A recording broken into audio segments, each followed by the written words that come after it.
Bonjour à tous, je pensais être accompagné de mon petit chat Leia, malheureusement. Elle n'est pas restée sagement sur, comment dirais-je, l'espace de tournage. Une fois que je me suis décidé à allumer les lumières pour avoir une image correcte, elle est partie. Coucou Leia. Donc, écoutez, comme vous le voyez, je vais vous présenter aujourd'hui le numéro 1 d'une collection qu'on attendait tous. Le retour de Goldorak, ce qu'ils appellent UFO Robot Goldorak, avec le robot de l'espace et sa légendaire soucoupe, puisque Hachette sort après le Japon et après l'Italie. Une nouvelle collection Goldorak, cette fois-ci accompagnée de sa soucoupe, mais également beaucoup plus articulée que la première édition qui était, ma foi, extrêmement décevante. Je crois d'ailleurs que c'était la première fois et la dernière fois, je crois, que j'ai fait des coups de gueule sur une collection comme ça, que ce soit surtout pour les fascicules qui rimaient à rien, ou les pièces qui étaient extrêmement chères, même si ça se terminait en 80 numéros. On se retrouvait avec un jouet Kinder assez mal foutu, mal peint, des pièces plastiques assez difformes, pour une somme quand même assez rondelette, de 800 ou 1000 euros, je ne sais plus, mais c'était ridicule. Et j'avais pas du tout apprécié cette collection, que j'avais quand même continué sur pas mal de numéros, au moins pour avoir la tête.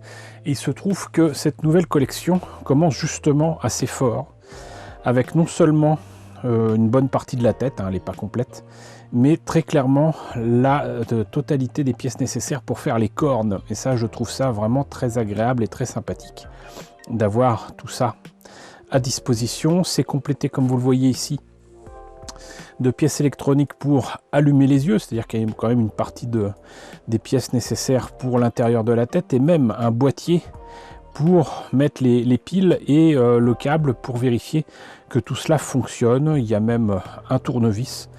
Moi, déjà, pour 50 centimes, sincèrement, je suis conquis. Et je n'ai pas hésité à prendre ce numéro à ma maison de la presse préférée, où ça a débarqué ce jeudi 6 août. Voilà, sachez-le en plus, parce que je le précise, c'est disponible actuellement en maison de la presse, c'est à 50 centimes, c'est écrit dessus, et je le précise tout simplement parce que j'étais assez outré de voir que pas mal de personnes vendent sur Vinted déjà ce même numéro à des prix complètement fous. J'ai vu des annonces à 10 euros. 10 euros ce numéro qui est pourtant affiché à 50 centimes, qui est disponible actuellement dans vos maisons de la presse.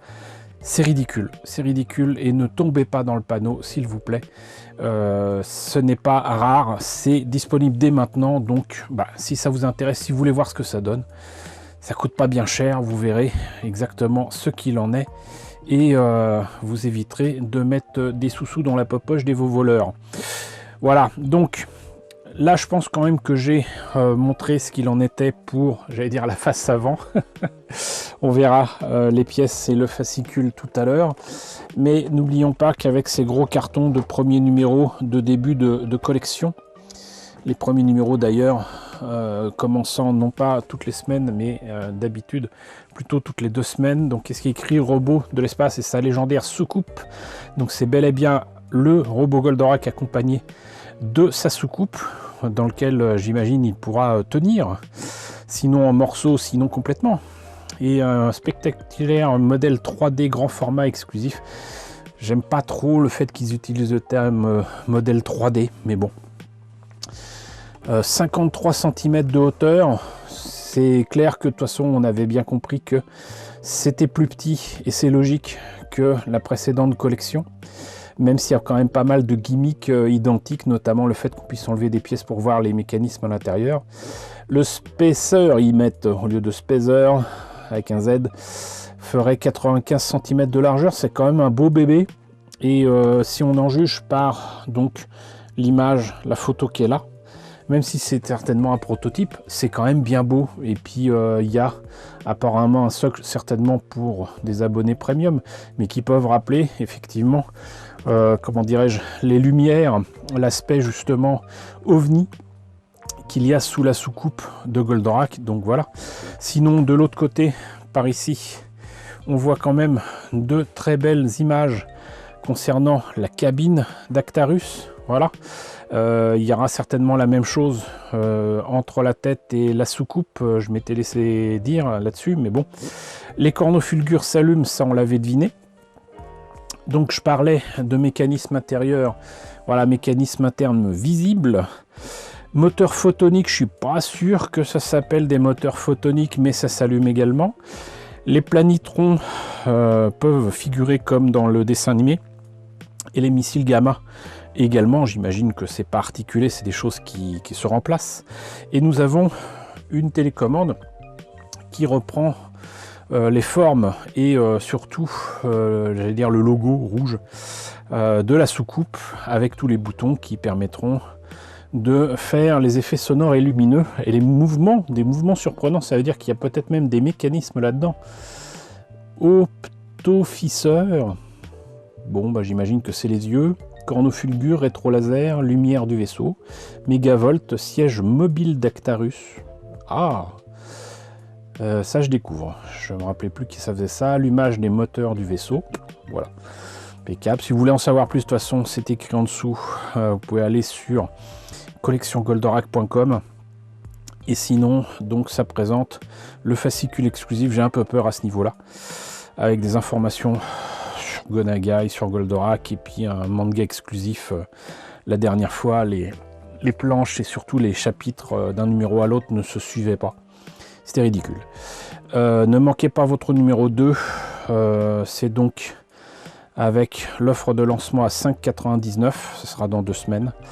Fascicule contient donc une partie de, j'allais dire, de l'aileron, de l'empennage arrière de la soucoupe. Ça sera donc un gros morceau. J'arrive pas à voir ce que c'est. Rétro laser. Ok, bon, une partie de ce qui sera le rétro laser.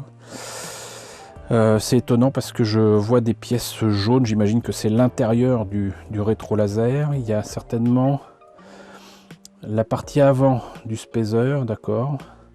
J'arrive pas à déterminer ce que c'est. Je vous mettrai l'image. Vous verrez ce que ça donne. Voilà, et sinon, donc c'est une collection Hachette, mais en collaboration avec Yamato Video, qui est donc une boîte italienne, et Dynamic Planning, qui est donc la boîte de Gonagai au Japon. Il n'y a pas trace de Toei dans tout ça. On voit en tout cas que le Goldorak, là, avec ses bras levés et ses astéroaches, c'est assez sympa. Ça fait bizarre, j'ai l'impression que le blanc des membres et même du bide, c'est peut-être un petit peu nacré, je me trompe peut-être, mais si c'est le cas, ça peut être sympa. Mais ça m'a l'air d'être quand même un beau bébé. Voilà, donc écoutez, moi ce que je vous propose, c'est de voir de plus près ce que ça donne. Bon, bah, on a un bon paquet de papier à regarder. Donc là, je pense que ça doit être la présentation générale avec peut-être le poster. Ici, les pubs habituelles. Le petit papier qui va bien, on va peut-être mettre ça de côté avec idem le fascicule du numéro 1. Encore de la pub. Hop, voyons déjà ça. Au bout de l'espace et sa légendaire soucoupe. Ouais, très clairement, vu comment ça s'ouvre, c'est un poster. Donc, le plus grand et le plus exclusif des modèles 3D. J'aime pas ce terme, c'est affreux. Goldorak Go Arrimage. Là, c'est quand même assez semblable à ce qu'on a eu avec la précédente collection, sauf que c'est pas la même taille. Donc, certainement les mêmes fichiers, justement. Moi, j'aime bien aussi le fait qu'en plus de ça, les fulguropoints, les espèces d'hélices là, et les copunch ou je ne sais quoi, s'ouvrent exactement comme dans le dessin animé.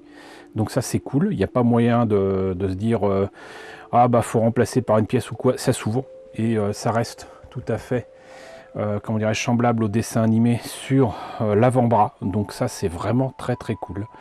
On note aussi que très clairement les mains sont entièrement articulées, les jointures sont peut-être un peu fines, mais c'est entièrement articulé. Les proportions m'ont l'air quand même assez sympathiques. Et bah franchement, là, je sais pas ce que vous en pensez, mais je trouve ça quand même assez beau. Idem pour la soucoupe, hein, sincèrement. Je vois aussi le petit détail là aussi qui tue, c'est que bah là vous avez cet élément là qui est sorti quand la soucoupe est seule, et normalement c'est rentré quand il y a le Goldorak avec évidemment ses bras et ses mains qui vont dans ce coin là. Là donc on a toutes les armes et même les moteurs ici qui sont montrés. Ça par contre très clairement c'est des pièces qui se changent, mais on a quand même le cockpit avec Actarus, et même si j'ai compris que la tête était beaucoup plus petite que le précédent Goldorak qu'on avait eu, très clairement bah là c'est très comment dirais-je,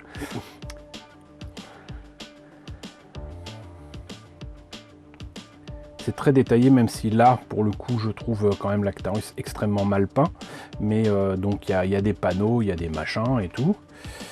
Alors du coup numéro 2, 5,99 €, hein. Ne vous étonnez pas, ceux qui s'étonnent encore que on passe de 50 centimes à 5,99 € et ensuite certainement à 11,99 €, voire 12,99 €, ce qui n'est pas précisé ici pour l'instant, mais bon, je vois même pas pourquoi vous êtes étonnés, c'est comme ça depuis des années. Donc là, décidément c'est un très beau dépliant. Le robot, construisez la reproduction fidèle du légendaire Goldorak, clavicogire, fulgure au point, effet lumineux, les optofisseurs. Je ne me rappelle pas qu'il ait jamais utilisé ce terme-là, mais c'est possible, hein. C'est donc clairement les yeux qui sont des armes, un peu comme le Mazinger. Cabine d'Actarus, corneau fulgure, mécanisme interne visible, ça on l'a vu tout à l'heure. C'est la même image que tout à l'heure. Une fois tout ouvert, franchement, c'est pas très beau. Faut quand même dire ce qui est. Mais c'est visible. C'est articulé, il n'y a pas besoin là encore de changer les pièces, j'imagine. Il faut juste enlever les pièces et les replacer. Donc franchement, pas mal du tout. Et donc là c'est le Goldorak dans sa soucoupe, ce qui précise, non il le précise pas. Est-ce qu'il rentre vraiment dedans ou est-ce que c'est juste on enlève le buste, on le met là, c'est pas précisé, mais bon. J'aime pas du tout la façon dont ils écrivent le Spacer. Pour moi c'est Spacer avec un Z. Spacer, puissante soucoupe spatiale. Spatiale avec un C. Alors je suis désolé, mais spatial c'est avec un T. Donc voilà, je vais faire mon vieux con, mais pour moi spatial c'est avec un T. Grâce aux portes avant et arrière ouvrantes, vous pourrez insérer le robot à l'intérieur du vaisseau. Donc a priori, on la sert entièrement. Donc ça, c'est génial. Manga inédit. Je vais pas revenir là-dessus. Si c'est un truc qui se suit vraiment, je dirais bravo. Mais de toute façon, par rapport à la précédente collection, c'est pas franchement difficile de faire mieux. Là, on a encore une fois de très belles images. Et logiquement, on a... Ah d'accord. C'est marrant parce que comme ça vient d'Italie, c'est quand même un poster à l'italienne. J'essaie de vous montrer ça. C'est beau hein, quand même, franchement. Voilà, on peut l'afficher tranquille. Ça peut même être utilisé une fois qu'on a terminé la collection pour l'exposer à droite ou à gauche. Par contre, j'apprécie pas trop qu'il y ait un trou là-dedans. Aucune raison, et c'est plié à la j'en ai marre de vivre, donc c'est déjà abîmé alors que c'est neuf. Mais c'est sympa. Et les images, même si je devine que c'est le prototype, sont sympas aussi. Sinon la version dépliant là, franchement ça fait envie. Voilà, donc ça c'est pour le dépliant. On va passer directement au petit papier achetez, abonnez-vous, vendez un rein. Hop, donc il y a quand même la petite enveloppe T qui vous permet d'envoyer tout ça sans mettre de timbre. Pareil ici. Et là, vous voyez qu'il est bien question de prendre des organes, ce qui est écrit perf. Ah, bah il y a des cadeaux. Alors, porte-clés, on a un porte-clés Goldorak dans sa soucoupe. Un mug, ouais. Plaque métal, le carnet et son marque-page. Donc, en gros, C'est le marque-page qui est la version collector Goldorak. Et évidemment la boîte de rangement qui coûte super cher une fois tous les 3 mois, à refuser évidemment. Bon, les cadeaux, c'est quand même pas génial. Mais c'est toujours mieux que les horreurs qui étaient envoyées dans la première collection. Là aussi, j'avais vu ça avec vous, avec les horribles figurines qui étaient envoyées, qui étaient réalisées avec le popotin et peintes avec le popotin aussi. Donc le numéro 3, quand on s'abonne, le numéro 2 est à 5,99, le numéro 3 est gratuit, ce qui veut dire que à partir du deuxième colis, on a quand même pour 5,99 € le numéro 2 et le numéro 3. Et le porte-clés en cadeau, dès le 3e numéro. Donc c'est sympa. Est-ce qu'il précise à combien sont les numéros à partir du numéro 3? Voyons ça. Alors, c'est écrit là. 12,99 € par numéro, frais d'envoi gratuits. Voilà, donc ça c'est le prix normal à partir, quand on est abonné à partir du 4e numéro, mais sinon à partir du 3e numéro si vous le prenez en kiosque. Voilà, donc maintenant on est au courant, on ne peut pas dire qu'on n'est pas au courant. Ici encore une fois, donc le retour sur ces numéros qu'on peut avoir si on a pris le numéro 1 en kiosque comme moi là. Vous commandez, vous abonnez, vous envoyez le petit papier, vous recevez le numéro 2 et le numéro 3, avec le numéro 3 gratuit, 5,99 €. Et vous avez la boîte de rangement et le porte-clés. D'accord. Donc, ça insiste bien sur tout ça. Ah, en plus de la plaque métal, là, je n'avais pas vu tout à l'heure le t-shirt. Mais évidemment, ça c'est pour les gens qui sont pas bien grands ou qui sont pas bien développés. Taille L, c'est quand même petit, quoi. C'est quand même petit.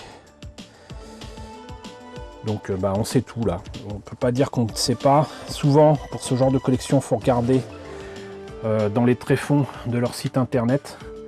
Là, tout est précisé, tout est indiqué, à part peut-être le prix total. J'ai peut-être mal regardé. Bon là je vois juste que les boîtes de rangement, ils n'ont pas classeur, d'ailleurs sont à 8,99 € l'unité. Donc on va voir ce que ça donne sur le net, je vais vous donner l'information immédiatement. Alors, le prix exact, je ne l'ai pas trouvé sur le net, mais en tous les cas, il y a 120 numéros, donc j'ai fait un petit calcul. J'ai omis de rajouter les frais pour les boîtes de rangement parce que ça faisait vraiment des calculs d'apothicaire. De toute façon, je vous conseille franchement de les refuser. Voilà, c'est aussi simple que ça. À 8,99 € les boîtes de rangement, ça va quoi. Donc, a priori, si je compte 50 centimes pour le premier numéro, 5,99 € pour le second numéro, et je compte quand même les 12,99 € pour le troisième numéro, tant pis. Et en tout et pour tout, moi j'ai réussi à avoir 1539,31 €. Donc on va arrondir à 1540, hein, voilà. 1540 € pour cette collection avec un grand Goldorak et sa soucoupe. Grand Goldorak, il fait 50 cm de haut, c'est pas mal. La soucoupe, j'ai déjà oublié, mais c'est à la même échelle que le robot, donc c'est quand même un beau bébé aussi. Mais ça fait quand même plus de 1500 €. De toute façon, je me suis inscrit pour m'abonner dès l'annonce de la sortie de la collection. Je l'ai pris là en kiosque. Je vais recevoir par la poste le numéro 1 certainement dans quelques semaines. Ça me permet aussi de voir quels sont les délais entre la mise en vente en kiosque et l'envoi des abonnés.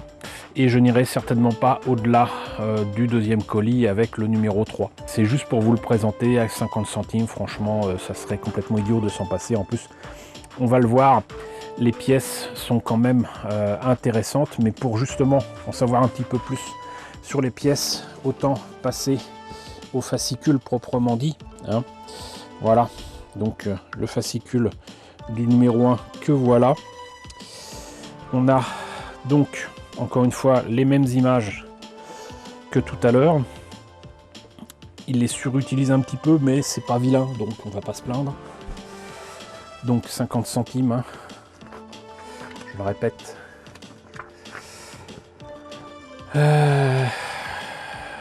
Des héros d'un autre monde, une réplique ultra réaliste, donc 50 cm de haut avec les pièces qui s'enlèvent et tout ça. Il est littéralement 2 fois plus petit que le précédent, peut-être même un poil plus grand, parce que je crois que le précédent il faisait plus de 80 cm de haut. Le Spacer, je suis désolé, hein, je vais le dire Spacer et pas Spacer. La soucoupe spatiale de Goldorak. Là il y a un T. Soucoupe spatiale avec un T, donc l'autre c'était bel et bien une faute. Désolé. Donc les armes et les spécificités de votre grand robot. Donc Optificer, c'est bel et bien les yeux qui s'allument. Là ils le mettent même dessus, c'est quand même sympa. Non franchement c'est un bel objet, mais je ne mettrai pas 1500 € là-dedans. Ça reste du plastique, hein, faut pas exagérer. Tant qu'à mettre autant d'argent, je préfère acheter le Jumbo qui vient d'être édité là par les Japonais et qui est sorti en France, importé par Tamashii Nations. Si je me trompe pas, il est à quoi, 120 €. Donc moins de 10 fois moins cher que ce truc là, qui est très bien, qui est très sympa, mais voilà. Go Nagai, créateur d'univers, des mangas aux séries télévisées, le père de Mazinger, de Goldorak. Bon bah voilà, c'est bien. L'histoire originale exclusive, manga inédit. Mikio Tachibana, donc venez pas me dire que c'est un manga de Go Nagai. Il est né en 76, donc largement après la naissance de Goldorak à la télévision japonaise. Il rejoint l'équipe du célèbre mangaka en 98. Bon bah c'est bien, plein de précisions, ça c'est cool. Système de LED et la tête, les pièces fournies. C'est très précis, franchement. C'est impressionnant. Étape 1, les testeurs de LED. D'accord. Là c'est des dessins, c'est bizarre. Ah, des photos. Donc là, il faut mettre des petites piles 1,5 volts, donc ça fonctionne sur 3 volts. Insérer le connecteur. Mode de base, mode K1, mode K2. D'accord. K1 ici, K2 là. Les yeux, les cornes. D'accord. Donc il y a plus que les yeux pour le système électrique. Bon. Le boîtier de contrôle, les LED et les cornes arrière. Ok. Donc la partie que je pensais être dedans, c'est la partie arrière qui n'est pas complète. Hein. La tête ne sera pas complète avec ce numéro 1. Il y a l'intérieur des cornes qui sont magnifiques, sincèrement. Très très bon, on va voir ça tout à l'heure. Le module des yeux et le visage. Donc on a le visage, mais on n'a pas, on va dire le cockpit, on n'a pas le bas du visage de Goldorak, on n'a pas le haut non plus, mine de rien. Ici. Et avec le prochain numéro, rétro laser, la partie avant du Spacer. D'accord, donc du coup ça complète absolument pas la tête. Intéressant. On va voir les pièces tout à l'heure. Donc, le manga, il se lit dans le sens japonais. Ils auraient peut-être pu le préciser, parce que là, il y a écrit page 10, mais bon. Donc, chapitre 1, année 2025. D'accord. La lune devient rouge. Hop.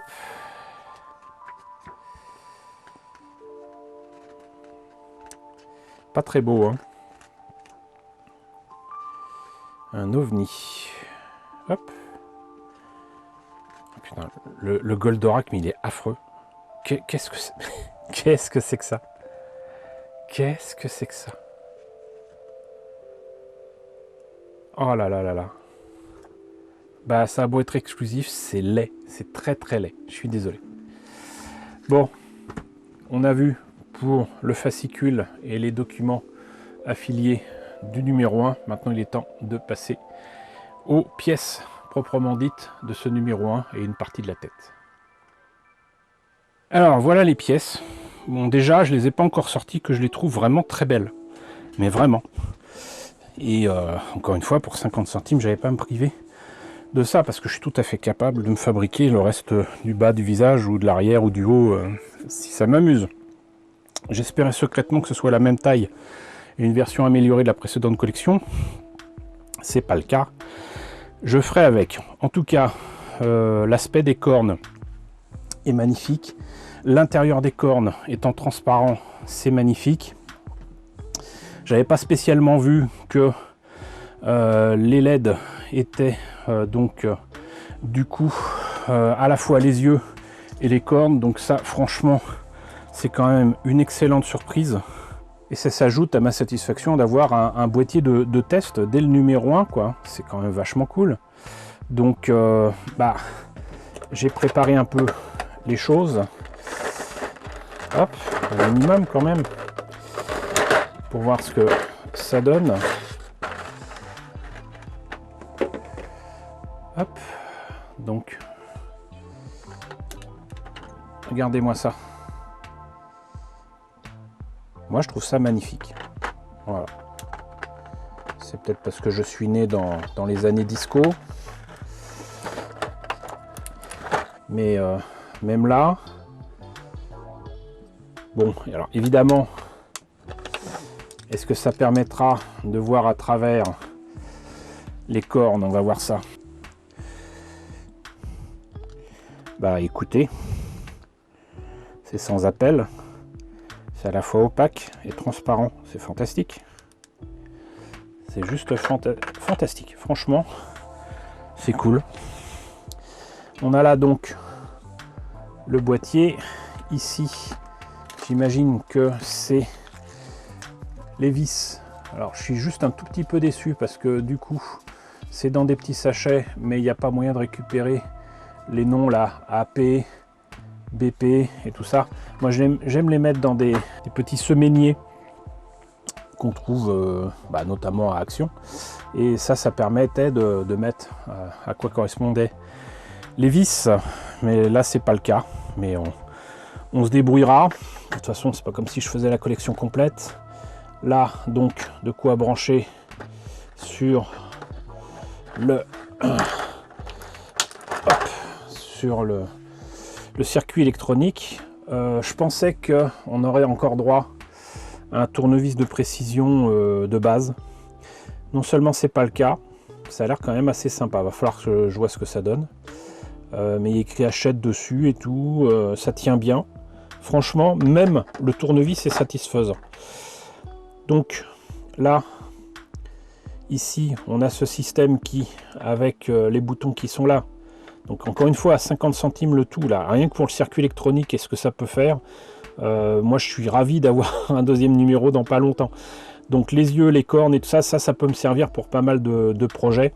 Si ça fonctionne, j'allais dire tout seul, j'ai plus qu'à le mettre dans un de mes projets de maquette, de vaisseau spatial de Star Trek ou de Star Wars ou quoi. Ça sera très bien. Là, c'est en plastique. Bon. Par contre, un peu de métal quand même. Oh, bah écoutez, la face de Goldo est en métal. Il y a peut-être que le bleu choisi qui est beaucoup trop violet pour moi. Normalement, il y a une différence aussi au niveau, là, juste en dessous des paupières, là, des yeux. Normalement, c'est pas la même couleur, le nez non plus. Mais c'est pas vilain. C'est pas vilain, c'est bien peint, contrairement aux mauvaises surprises que j'avais eues avec le premier numéro de la première collection Goldorak de Hachette. C'est quand même assez sympa. Donc ça, je pensais que ça allait à l'intérieur, mais non du tout. En fait, c'est la face arrière, on va dire. C'est-à-dire qu'on va mettre ça ici, très certainement, avec le circuit électronique. Et ensuite, hop, on met ça. Mais très clairement, ça sera un complet. Pour peu qu'on veuille faire le truc complet, évidemment, ils vont vous garder pendant des dizaines de numéros pour une pièce par-ci, une pièce par-là. Hop, là, on a les yeux qui sont bel et bien jaunes. Bon, s'ils avaient pu les faire dorer comme les cornes, ça aurait été pas mal, mais là, je chipote. Encore une fois, donc... Ah, par contre, ça, c'est pas bien. Ça, on voit la marque de coupe du plastique. Ça, c'est franchement pas beau. J'espère que ça sera un peu mieux. Est-ce que c'était comme ça ici? Oui, je l'avais pas vu. Tout à mon excitation de voir les pièces en question, j'avais pas vu. Peut-être que ça sera différent avec l'autre numéro 1 que je recevrai. Mais justement, alors du coup, à vous de me dire. J'hésite vraiment. Là, j'ai pas envie de perdre du temps à vous faire le montage du peu de pièces qui sont là et de faire les essais. J'aimerais faire ça dans une autre vidéo et je pensais faire ça avec la réception du numéro 1 par la poste. Maintenant, si vous êtes vraiment très pressé, dites-le moi et bah je le ferai. Je le ferai, puis voilà. Mais par contre, je le ferai dans une autre vidéo. L'important pour moi, là, c'est de vous communiquer la nouvelle comme quoi ce numéro 1 à 50 centimes, je le répète, est disponible dans les kiosques. Voilà. Je vous ai fait la présentation de ce numéro 1. Moi, je trouve franchement la collection assez sympa. Je ne vais pas la faire parce que tout simplement, je n'ai ni la place ni l'argent. Mais je vous avoue que si j'avais la place et l'argent, j'aurais certainement investi là-dedans. Franchement, la collection est pas dégueu. Et si vous avez les moyens et la patience d'attendre presque 3 ans, parce que 120 numéros, franchement, ça fait 2 ans et demi, 3 ans pratiquement à attendre pour recevoir les numéros, faites-le. Faites-le, ça se répartit dans le temps. Mais moi, presque une 60aine d'euros à débourser tous les mois pour avoir 4 numéros par mois, même si je vous les présentais, j'allais dire c'est pas rentable, mais oui, c'est ça, c'est pas rentable, mais surtout je peux pas. Là actuellement je peux pas. Le coût de la vie fait que je ne peux pas. Donc c'est dommage pour moi, mais si vous en avez la possibilité, si vous avez les moyens, franchement je vois pas pourquoi vous passeriez à côté de cet objet que vous risquez pas de trouver dans le magasin d'à côté. Hein, voilà.